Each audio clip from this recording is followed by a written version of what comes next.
Aleluya. Búsquese el libro de el segundo libro de Samuel, por favor, capítulo 23. Ahí está la plataforma bíblica del poderoso mensaje de la palabra del Señor en esta hermosa mañana de este domingo 21. Gloria al Señor. Amén. 21 de diciembre. Aleluya. Ayer fue una fecha triste para todos los que amamos Panamá, extranjeros y no extranjeros, ¿sí o no? Amén. 20 de diciembre, pero también para mí fue una fecha de alegría. Tuve el aniversario ayer. Amén. 28 años, gloria al Señor. Amén. Gracias por eso. Gloria al Señor por siempre. Amén. Qué bueno es Dios. Qué bueno es Dios. Siempre fiel. Amén. Segundo libro de Samuel, capítulo 23. Manténgalo abierto, gloria al Señor, porque de ahí voy a predicar acerca de dos versículos, de un personaje. Amén. De un hombre que no aparece mucho en la Biblia, de uno de los líderes más grandes que registra, o de los héroes de la fe, de los grandes valientes, de los grandes guerreros de la Biblia, del pueblo de Dios. Amén. Que casi no se habla y pocas veces se predica desde los púlpitos. Voy a hablar de Sama. Gloria al Señor. Lee conmigo Sama. O Shama. En hebreo es Shama. Gloria al Señor. Pero usted y yo lo podemos decir Sama, porque no somos judíos, somos hispanos. Gloria al Señor, latinoamericanos. La Biblia habla de David. Diga conmigo David. David fue, escuche esto, fue el segundo rey de la nación de Israel. Y el primer rey que Dios escogió. ¿Entendemos esto? Saúl gobernó antes que David, 40 años, pero David fue elegido por Dios. Saúl fue elegido por el pueblo. Cuando usted lee la Biblia, la unción que preparó el profeta Samuel para Saúl no fue la misma que preparó para David. Lea la Biblia. Hay dos escenarios diferentes, la misma acción, pero en dos escenarios diferentes. Amén. En una había una vasija con aceite, en otra había un cuerno. Gloria al Señor. Porque el pueblo, la gente te unge. Los institutos bíblicos, las universidades te ungen con títulos, pero Dios te unge con su presencia. Amén. Gloria al Señor. Ahora bien, cuando Dios escoge a David, David no la tuvo fácil. La Biblia dice, lo dijo Jesús, que desde los días de Juan el Bautista el reino de los cielos sufre violencia, y solamente los violentos o los valientes lo arrebatan. Amén. ¿Por qué habla la Biblia que desde Juan el Bautista? Porque a partir de Juan el Bautista fue que el reino de Dios se manifestó a la humanidad. Antes no se había manifestado.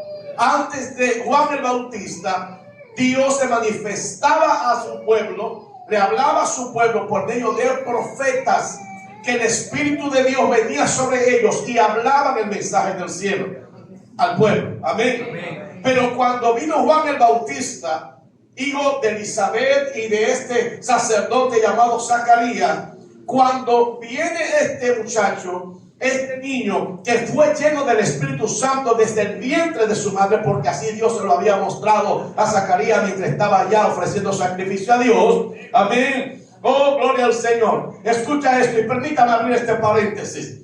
La Biblia dice que cuando María llega donde estaba Elizabeth, su pariente, eran familiares. Amén. Cuando la Biblia habla de parientes, eran primas, por ahí eran hermanas, prima hermana, eran parientes, gloria al Señor, estaban ligados, gloria al Señor. Ahora bien, escucha, la Biblia dice que cuando María llega a visitar a Elizabeth, ¿qué ocurre? Dice que el niño que estaba en el vientre de María, amén, ¿quién era? Jesús. Pero el niño que estaba en el vientre de Elizabeth, ¿quién era? Juan. Y cuando Juan percibe en el Espíritu, porque era un niño, Juan no había nacido, Juan tenía apenas 6 meses. Wow, iglesia. Oh, gloria. 6 meses. Él no estaba fuera del vientre de su madre, estaba dentro. Pero cuando escuchó el saludo, cuando entró María a la casa de Elizabeth, no entró una mujer. Juan no percibió la presencia de María en la casa de su madre Elizabeth. No. Juan percibió el niño que tenía apenas un mes de haber sido engendrado, que estaba en el vientre de María. Juan pudo verlo, amén, en el Espíritu de Dios. Ahí está el Cordero de Dios que quita el pecado del mundo. Ahí está el Hijo de Dios. Ahí está el Mesías. Ahí está el que yo no se le digno de desatarlos por orden de su sandalia. Ahí está el mismo niño profetizó con 6 meses. Habló de Jesús, aleluya.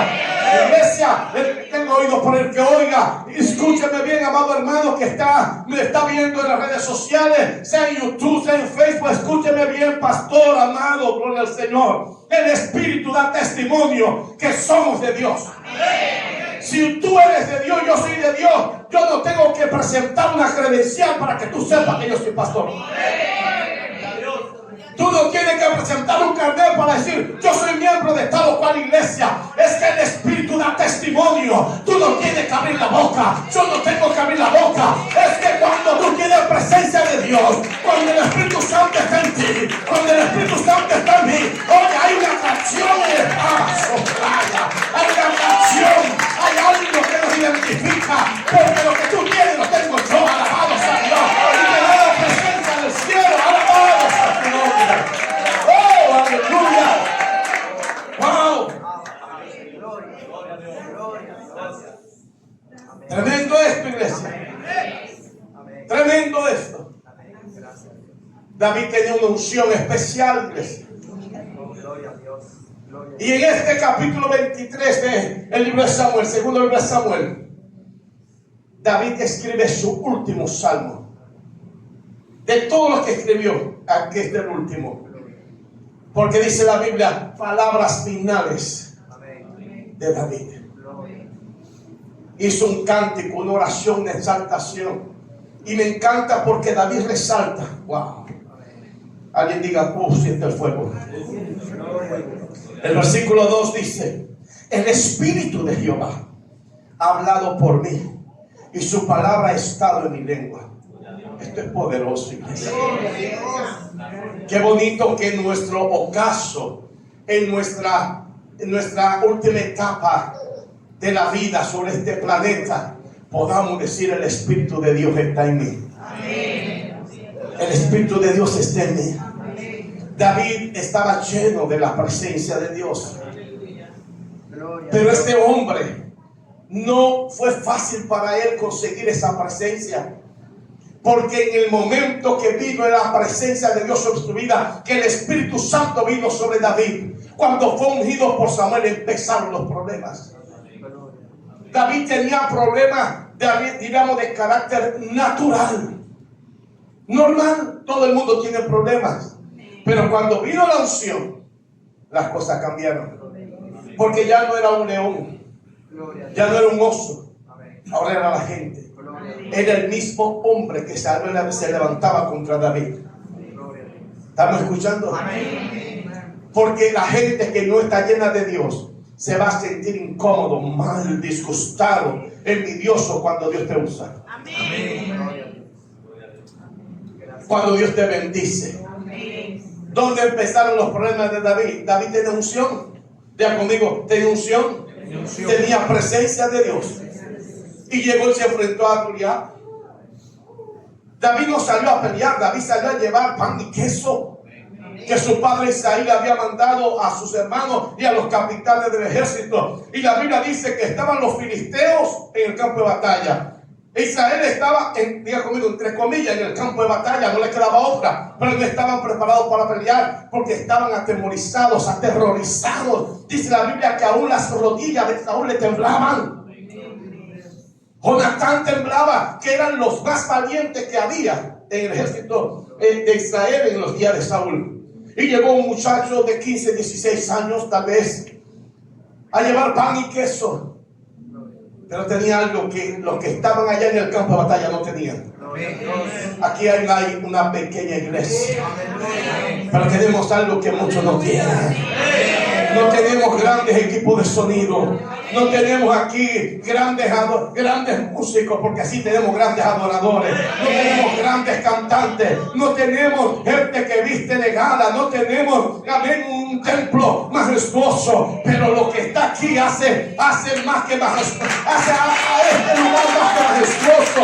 Aquí está el Espíritu Santo. Y donde está el Espíritu de Dios, hay libertad, hay vida, aleluya, gloria a Dios.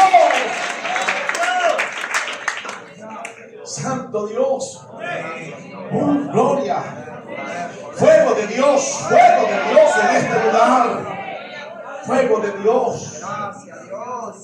Te adoramos, Jesús. Todo empezó cuando Dios da victoria a Israel por medio de David. Vence a Goliat. Y mire cómo el Satanás se mete. ¿A quién usó Satanás? A las mujeres. Porque cuando regresaron, las mujeres salieron diciendo: oh, David mató a 1000 y David a sus 10,000. David no había matado a 10,000. David mató a un hombre. Pero ese hombre valía más que todo el ejército de los filisteos. ¿Estamos entendiendo esto? Y Saúl dice: oye, ¿qué le pasa a esto? Yo soy el rey. ¿Cómo que a él le están alabando más que a mí? Cuando tú no tienes el Espíritu de Dios, cualquier cosita te va a molestar.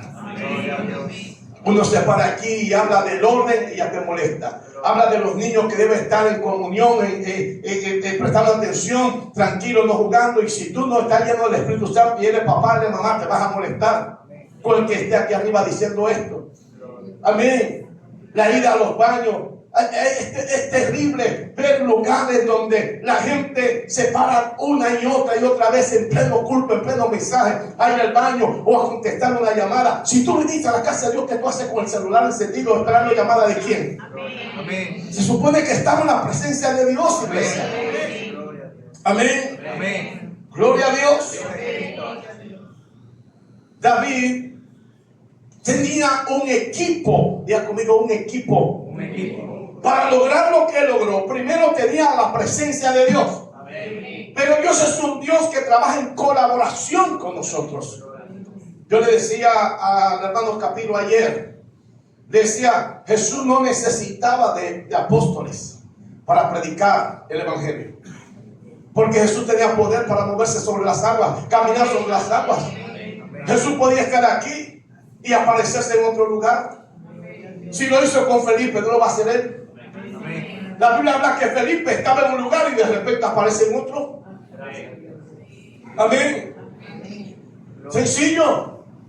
Pero Dios trabaja en colaboración. Dios no tenía necesidad de crear a Adán, pero lo hizo para que Adán fuese su colaborador, administrador aquí en la tierra. ¿Estamos entendiendo esto? David tenía todo lo que necesitaba para ser exitoso, pero necesitaba personas que estuvieran con él. Yo le decía a Capilo ayer, yo necesito gente que esté al lado mío para echar e impulsar la visión que Dios me ha dado. La iglesia yo no puedo pastorearla solo. Yo simplemente soy el administrador. Esto es el mismo concepto de empresa, iglesia. Las empresas tienen dueños o dueños. También dependiendo del tamaño, dependiendo de la estructura financiera que puedan tener, gloria al Señor. Pero hay gerentes, hay líderes, hay supervisores, o sea, hay un equipo, hay un engranaje que hace posible que esa empresa esté de pie. Amén. Gloria a Dios. Entonces, David necesitaba gente. Pero vayamos a la parte inicial del ministerio de David. David dice la Biblia que por causa de lo que se manifestaba en Saúl, que era un demonio gigante de celo, entienda esto, el celo, como quiera que usted lo ponga, el celo, la Biblia dice, mi Biblia dice, no sé la suya, la Biblia dice que es un demonio. El celo es un demonio como quiera que tú lo pongas. Eso es que no es que el pastor me entiende, porque el que no ama no sé la mentira. La Biblia me dice en Ezequiel 8, amén. Eso también está en en Números, habla de esto. Dice que Dios le mostró al profeta Ezequiel la imagen del celo. ¿Y dónde estaba la imagen del celo? Dentro de la casa de Dios. Por eso es que hay tantas iglesias evangélicas divididas. Por eso es que un concilio no se lleva con el otro. Por eso es que hay pastores que no se llevan con otros. Por eso es que hay pastores que no permiten que otros prediquen. Porque tienen celo de que Dios use a uno de los líderes más que el pastor. Aquí, gracias a Dios, no pasa eso. Aquí los líderes predican. Amén. Una semana, el otro otra semana. Gloria al Señor. Amén. Porque la obra no es mía, la obra es de Él. Él me aquí del Calvario. Aleluya. Gloria al Señor. ¿Y cómo yo podré tener buenos colaboradores si no le doy la oportunidad de servir a Dios? Amén. El celo es un demonio. Ya conmigo, un demonio que no puede estar en mi vida. La Biblia dice en el libro de Números: si viene a vosotros espíritu de celo que te provoca celo. O sea, si tú asocias espíritu con imagen, ¿qué te da? Demonio. Dios le dijo a Ezequiel: te voy a llevar al pueblo a mostrarte, te voy a llevar a mi casa, al templo, para mostrarte las abominaciones que se cometen dentro de mi pueblo. Y la primera era que había un demonio del celo. ¿Qué le parece esto? Entonces, escucha esto. David, por causa de Saúl, tiene que pasarse prácticamente décadas huyendo de Saúl. Escondido en cuevas. Llega a una cueva. Y allá solito, tal vez pensando y tal vez preguntándole a Dios tantas cosas, diciendo: yo no te pedí que me ungieras como rey. Yo no te pedí que me escogieras. Me imagino a David en esa condición. Un adolescente, un muchacho, un joven, tal vez ya podía tener 20, 25 años en ese momento. Estaba metido en una cueva. Pero la gente escuchó que David estaba en la cueva. Wow. Dios siempre va a tener gente con nosotros en las cuevas. Iglesia, Dios siempre va a tener gente en las cuevas con nosotros. Porque el que nos llamó fue Dios y Él no nos va a dejar solo. Gloria al Señor. Ahora bien, escucha las características de los que llegaron donde David. ¿Qué dice? Eran amargados. Diga conmigo: amargados. Diga conmigo: endeudados. Tenían la mayoría un espíritu de maleantería. Serán gente agresiva, violentos. Nadie daba un centavo por esa gente. Y llegaron como 600 donde David. Y se corrió la voz. Y se juntaron con David familiares, hermanos, amigos, sobrinos, vecinos, amigos de la familia de David. Empezó a llenarse David. El hombre que estaba solo ahora tiene gente. Wow. Pero mire cómo. ¿Quién quiere ser pastor?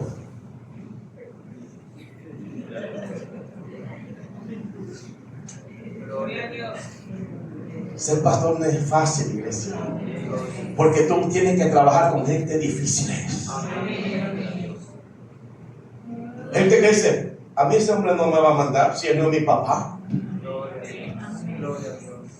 Y mire, hay algo que es un misterio. Yo no entiendo, nunca lo he entendido y tampoco quiero entenderlo. Porque no voy a perder mi tiempo pidiéndole a Dios que me explique eso. Pero nosotros nos enteramos de las cosas que hablan las ovejas. Sin estar preguntando. O sea, que Dios nos las revele en oración, o siempre hay alguien que se les zafafó. ¿Se ha visto gente que dice las cosas? Ya, no te tapa la boca, ya soltaste, ya lo soltaste. Amén. Entonces, la gente que llegó donde David no era fácil. No era gente tratable, no era gente educable. Era gente violenta. Escuche, ¿qué atrajo en la parte natural a esos hombres hacia David?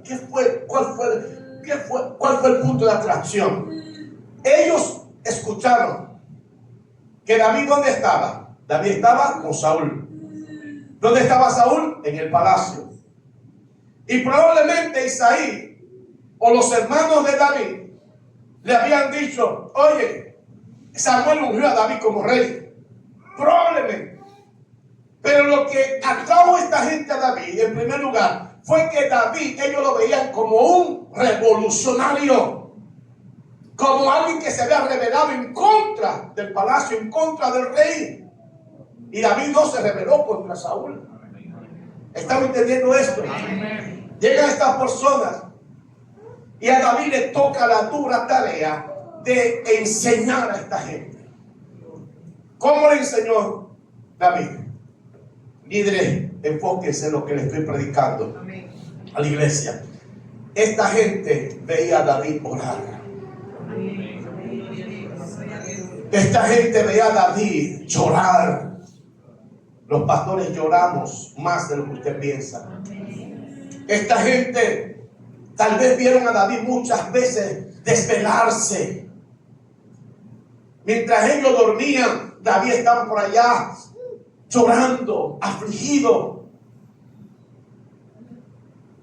¿Estamos entendiendo las palabras, amada iglesia?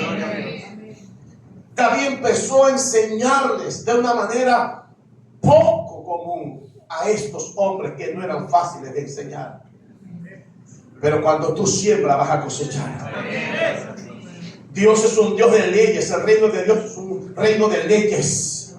Y una de las leyes espirituales es que tú siembras y cosechas. No os engañéis ahora, dice la Biblia en Gálatas 6:7. Dios no puede ser burlado, porque todo lo que tú sembras, eso mismo vas a cosechar. Amén. Entonces, David tuvo paciencia. David hizo lo que debió hacer con esta gente. ¿Y qué dice la Biblia? Que de esa multitud, de esos cientos de personas que llegaron donde David, Dios levantó a 37 hombres que no había en todo Israel. Los cambió, los moldeó. La Biblia dice que Jehová es el alfarero.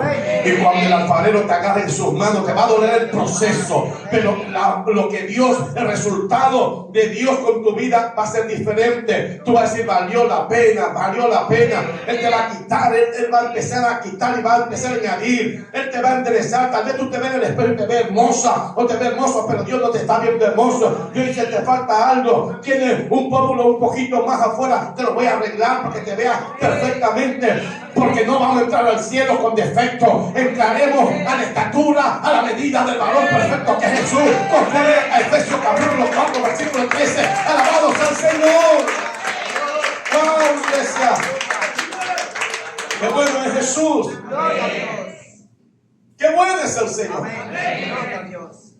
De esos hombres violentos, diga conmigo, violentos, endeudados, amargados, difíciles, salen 37 hombres.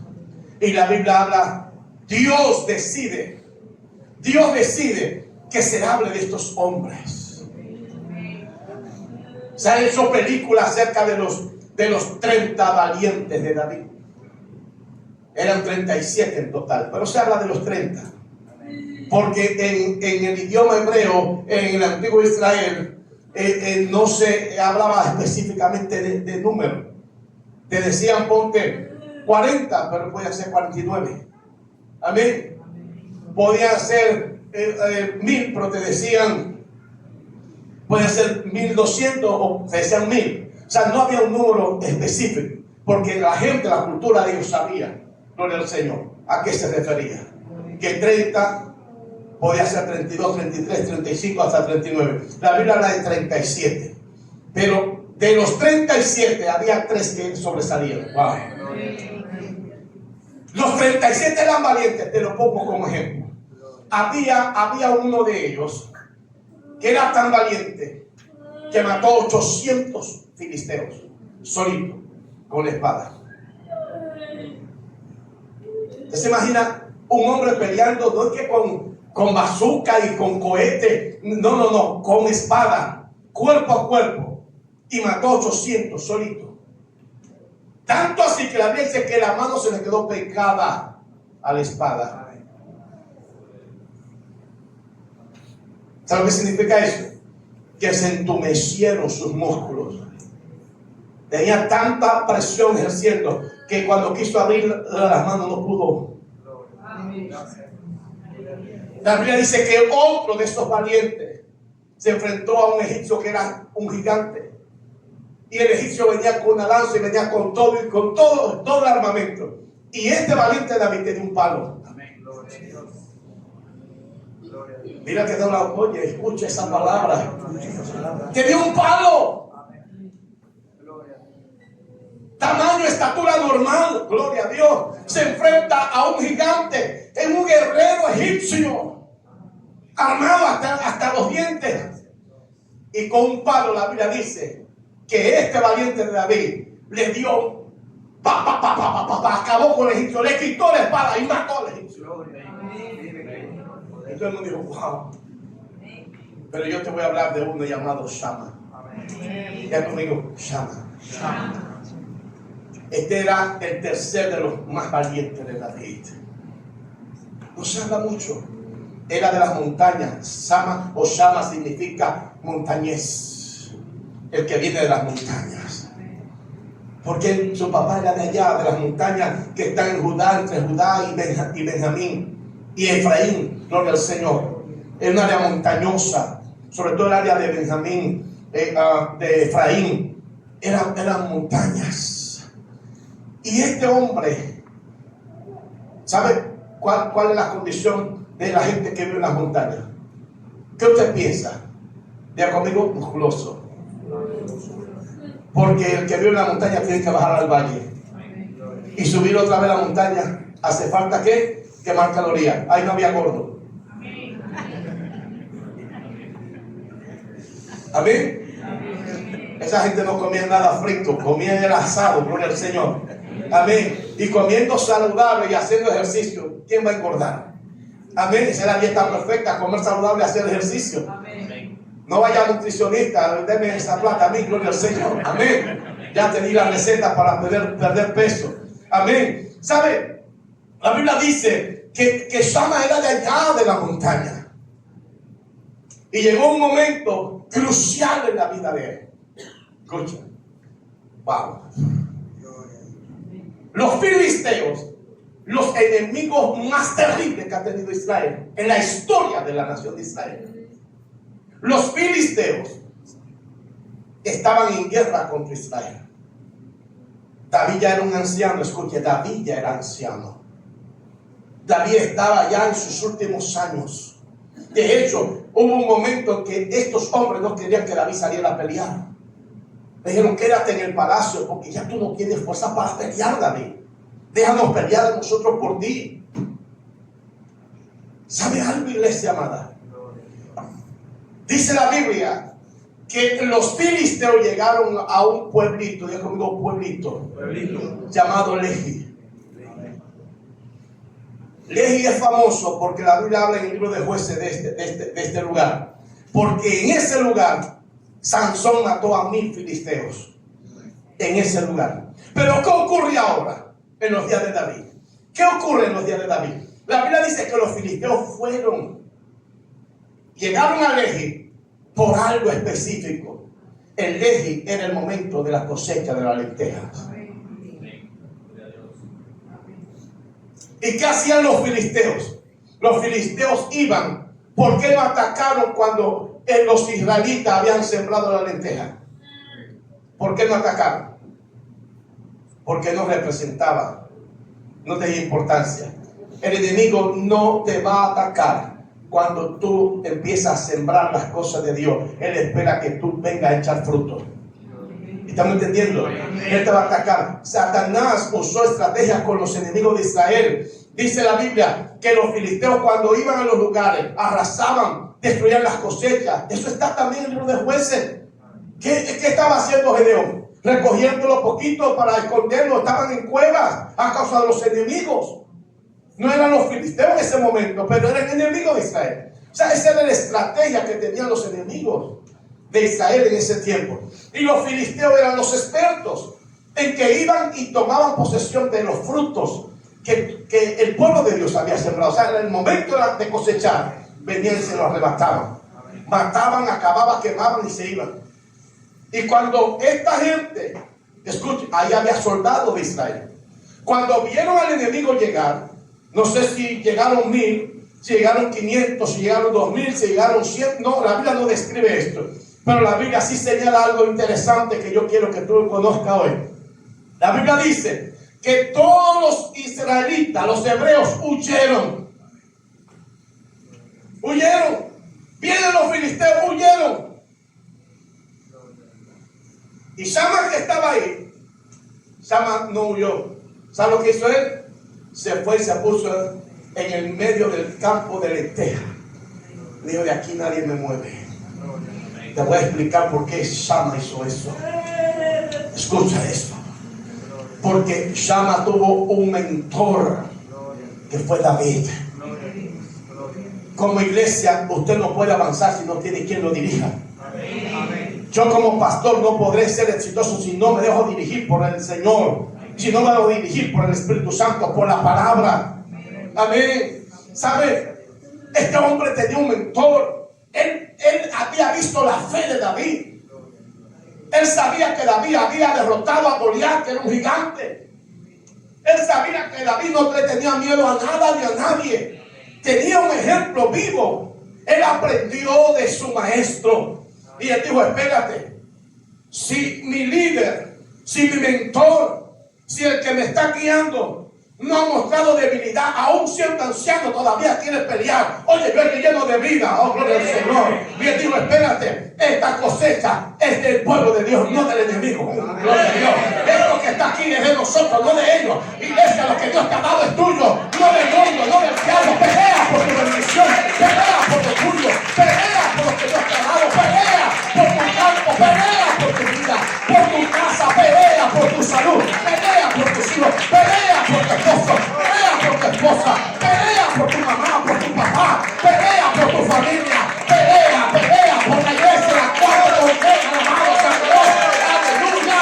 No los hagas huyendo, plántate a pelear.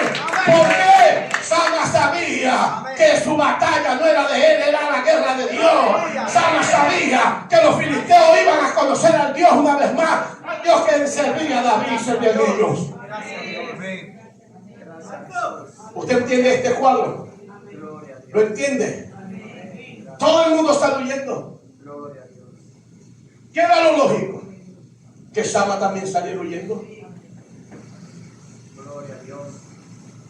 Este no es mi campo. Esas lentejas no son mías, son de ellos. ¿Qué yo hago aquí defendiendo lo que no es mío? Él pudo haber pensado eso, pero él no vio eso como si era de él.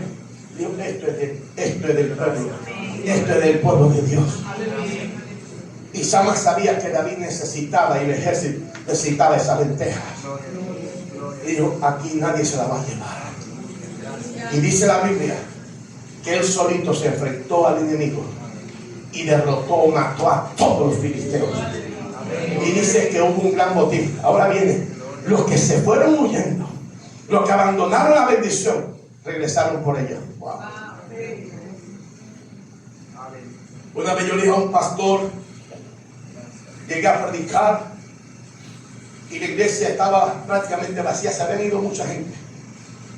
Y yo le dije, prepárate, no todos van a regresar, pero viene algo, los que más daño te han hecho van a regresar. Y la hablé por nombre así. Dios me mostró que va a regresar esta familia, recíbelo y bendícelo. Y este pastor le dice, pero apóstol, ¿cómo Dios me dice que lo reciba? Usted no sabe, pero Dios sí sabe. Todo el daño que me han hecho. Le dije, si tú quieres al cielo, tienes que recibirlo. Años después me enteré, porque fui a predicar otra vez, que esa familia estaban congregándose ahí. Y algunos estaban sirviendo al Señor. Y le dije, y no lo sientes, no te vendes. Tienes que bendecirlos. Imagínense la reacción de Sama. Ensangrentado, cansado. Y que la gente hable que hay la bendición. Y el botín de los filisteos, porque no era solamente la lenteja, el botín que tenía este ejército de los filisteos a recoger. ¿Y qué pasó? ¿Tú no te fuiste, me dejaste solo peleando? Peleando por algo que era tuyo. Hay gente en la iglesia que quiere que los pastores oren por ellos, pero ellos no oran. Pastor, mire que tengo un problema en mi casa. Ajá, y dime cómo ora. Bueno, yo oro, Señor, ayúdame. Eso no es oración. Quieren que uno ayude, pero ellos no ayudan. Quieren que uno pelee su batalla, pero ellos no se congregan. Pero, ¿estamos entendiendo esto? Sama se quedó a pelear la bendición que no era de él directamente, pero era del pueblo. Y como él era parte del pueblo, dijo: mi responsabilidad es pelear esto, porque esta es nuestra bendición. Sama mostró lealtad, ya conmigo, lealtad a David. Sama mostró compañerismo hacia sus consiervos, entiéndase, los soldados, los demás valientes. La Biblia dice, leemos los versículos. Versículo 11, segundo libro de Samuel, capítulo 23. Después de este fue Sama, hijo de Aharita. Los filisteos se habían reunido en Lehi, donde había un pequeño terreno lleno de lentejas, y el pueblo había huido delante de los filisteos. O sea, el hombre quedó solo. Él entonces se paró en medio de aquel terreno y lo defendió y mató a los filisteos, y Jehová dio gran victoria. ¿Estamos entendiendo esto? Párate y pelea por tu bendición. Párate a defender lo que es tuyo, pero no con tu boca. Defiéndelo en oración, en ayuno. Nosotros estamos orando. Cuando digo nosotros, estoy hablando de mi esposa y de mi hija. Amén. Y de este servidor, orando día y noche para un avivamiento grande sobre este lugar y sobre Panamá. Gloria al Señor. Por una multiplicación, que las familias aquí se multipliquen por 10. Los jóvenes se multipliquen por 10. Pero no jóvenes religiosos. No jóvenes religiosos y mundanos. Damas de Dios, caballeros de Dios, ancianos de Dios. Estamos orando por eso. Gente que quiere ir al cielo. No caprichosos, no carnales. Mire, yo tolero, déjame abrir el corazón. Yo tolero, paso como algo, llamémosle normal, que un joven me salga con alguna marrumancia. Marrumancia, lo que me están viendo en las redes, es un término aquí coloquial en Panamá que tiene que ver de mal carácter, te sale con una grosería. Eso es marrumancia.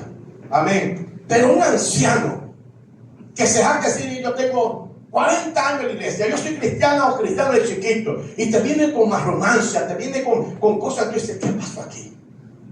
Es vergonzoso. Todos podemos morir. Todos podemos morir, porque para morir solamente hay que estar vivo.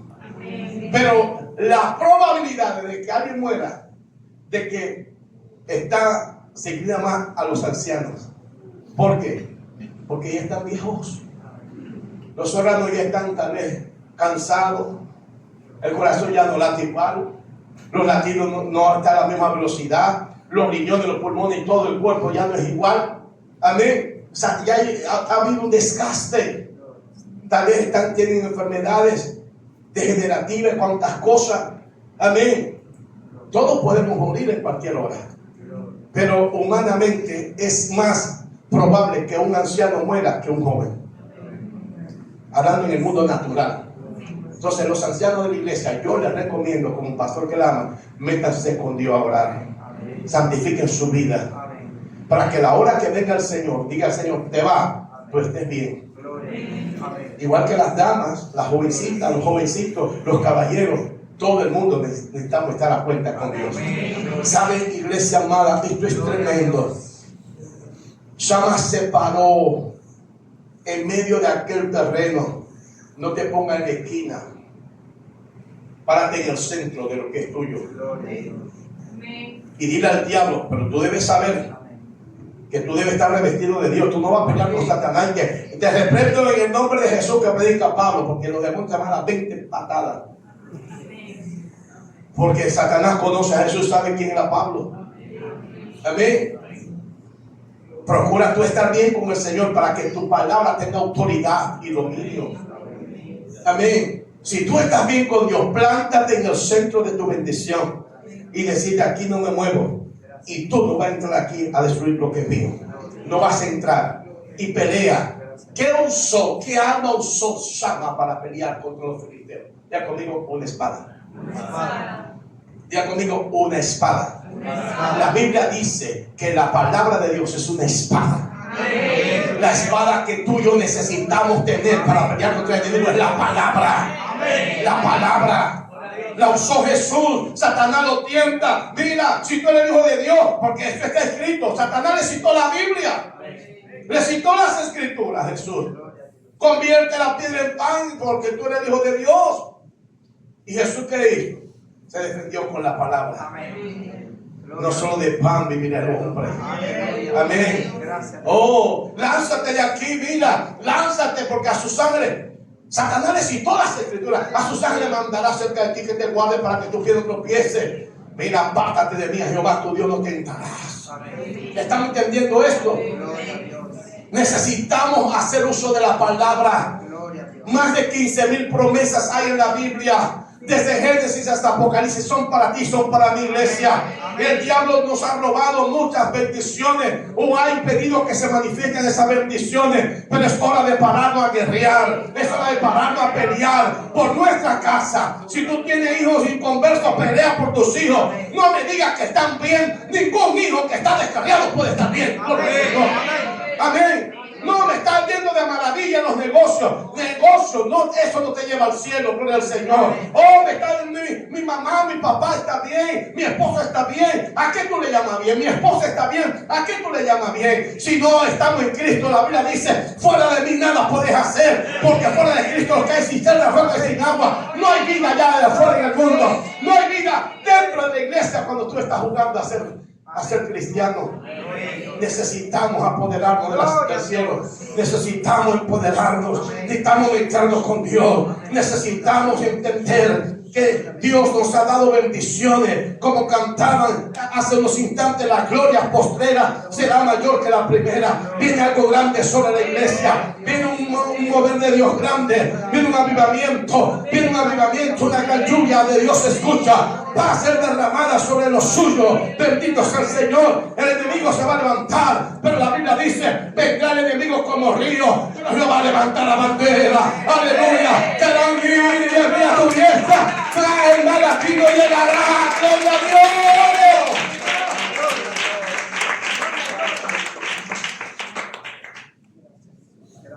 Dios. Aleluya. Párate y defiende. Defiende la doctrina que tienes. Defiende los fundamentos bíblicos que tienes. Defiende la visión que hay en este lugar. Defiende a tus pastores. Defiende no permita que alguien te hable mal de ningún hermano.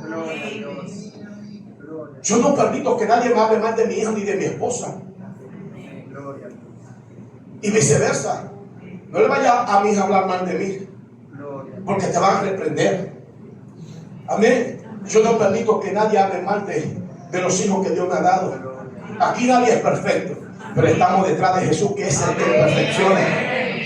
Entonces, si tú prestas tus oídos para escuchar: no, es que Guevara, es que Misael, ya lo dañaste. Me están diciendo que tú no eres parte del pueblo, porque tú no puedes conspirar contra tu propia familia. ¿Estamos entendiendo esto? Bendice tu boca, habla para exaltar al Señor. Finalizo con esto, amada iglesia. Puedo durar más tiempo hablándote de Shama, pero a mí lo que me impresiona de este hombre es que él siguió el ejemplo de David. David era un hombre de fe. Para plantarse en medio de un terreno a defenderlo del enemigo, sabiendo que está rodeado por un enemigo violento como los filisteos, sanguinarios, hay que creerle a Dios. Creer que Dios te va a dar la victoria. Amén. Él pudo haber huido y no iba a pasar nada, porque los demás lo hicieron. ¿Usted sabe cuántos pastores han renunciado al ministerio? ¿Usted sabe cuántos pastores, iglesia? Mire, las estadísticas dicen, no sé si es cierto, porque a veces meten iglesia católica en el paquete. Iglesia cristiana la cierran, los católicos no son cristianos, son marianos y son papitas. Entendamos esto, no son cristianos. Cristiano es el que tiene la doctrina de Cristo. Amén. Amén. Pero se están cerrando por día más de 5,000 templos evangélicos en el mundo. Por día. ¿Cómo usted explica eso? Pastores que dicen, ya no doy más, no aguanto más. Gente que quieren que le dé pasto, pero ellos no proveen. ¿Y cómo vamos a pagar el templo si estamos alquilando? ¿Cómo vamos a comprar un templo si tú no quieres ofrendar y no quieres diezmar? Si no eres dadivoso, ¿cómo vamos a hacer cosas terrenales? Te voy a explicar esto rápidamente. Cuando los reyes de Oriente fueron a visitar a Jesús, siendo Jesús un niño de alrededor de 2 años, dice la Biblia, de 2 años. Esto es para los que celebran Navidad. Jesús no nació en Navidad. Y que el niño en el pesebre, eso no está en la Biblia. La Biblia dice que cuando fueron donde Jesús tenía 2 años, dice la Biblia, léela. Y no estaba en el pesebre, estaba en la casa. ¿Qué llevaron ellos? Yo te lo expliqué en estos días. 3 tipos de ofrenda. ¿Y por qué llevaron ofrenda a quién? A un niño. ¿Por qué? Porque ellos sabían que era el Hijo de Dios.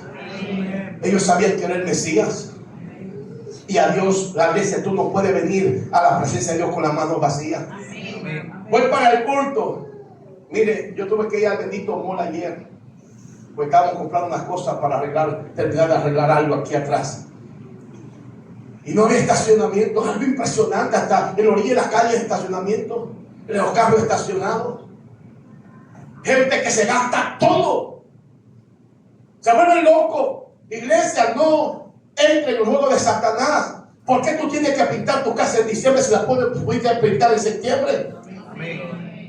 Porque en diciembre todo el mundo pinta. Que pinten los que no son cristianos. ¿Por qué tú tienes que comprarte ropa nueva en diciembre? No, porque en diciembre todo el mundo usa ropa nueva. ¿Qué? ¿Eso lo usa el mundo? Amén. Cristianos se gastaron todo ayer, pero hoy quieren darle al Señor un cuara. Quieren darle $1. Un Martinelli más viejo y arrugado de lo que está él en persona. Pero no te dolió gastarte $100 ayer en el mall. Esto es cierto, iglesia. Queremos bendición, pero somos mezquinos con Dios. Amén. Necesitamos conocer al Señor. Los reyes de Oriente llevaron incienso. Te expliqué que es incienso. Adoración. El incienso tiene que ver con adoración y con oración. O sea, ellos fueron a adorar. Llevaron, aparte de eso, llevaron mirra, significa amargura, profetizando de qué muerte iba a morir ese niño cuando creciera. Amén. Y llevaron oro, porque Dios sabía que María y José tenían que huir de Israel, porque había ya una orden de matar todos los niños de 2 años hacia abajo. ¿Con qué ellos vivieron en otro país? Ya conmigo, con la ofrenda que le llevaba Jesús. Así se pagan las cuentas en la iglesia, con la ofrenda que usted le trae a Dios. Eso es que yo quiero saber qué hace el pastor con mi ofrenda. Es que la ofrenda no me la está misa, ahí está Dios. Amén. Quiero saber qué hace el pastor con mi diezmo, que esté rotando a Dios. Y por cierto, los diezmos no son de nosotros, son de Dios. Amén. El dinero es para los gastos de la iglesia, de la obra. Amén. Dios es maravilloso, iglesia. Ponte de pie.